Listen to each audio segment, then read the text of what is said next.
छत्तीसगडमधील Vedanta power प्लांटमध्ये स्फोट। ही घटना 14 एप्रिल 2026 रोजी दुपारी अंदाजे 2:30 वाजता घडली। छत्तीसगडमधील शक्ती जिल्ह्यातील सिहिनताराई गावातील वेदांत प्लांटमध्ये घडली। प्राथमिक आणि तांत्रिक तपासणीत असे आढळून आले आहे की बॉयलरच्या भट्टीमध्ये अतिरिक्त इंधन साचल्यामुळे निर्माण झालेल्या अतिरिक्त दाबामुळे खालच्या पाईपला जागेवरून सरकला आणि ही घटना कामकाजातील निष्काळजीपणा आणि दबावातील अचानक झालेल्या चढउतारामुळे घडली।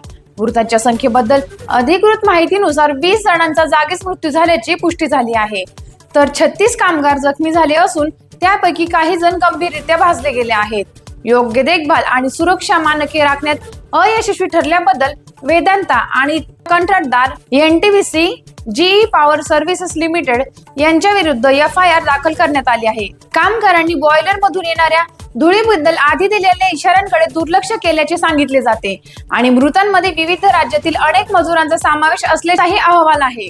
सरकारी मदतीने मृतांच्या कुटुंबियांना 2 लाख रुपये आणि जखमींना 50,000 रुपयांची सानुग्रह मदत जाहीर केली आहे। मुख्यमंत्री विष्णुदेव साई यांच्या नेतृत्वाखाली राज्य सरकारने मृतांच्या कुटुंबियांना अतिरिक्त 5 लाख रुपयांची भरपाई जाहीर केली आहे।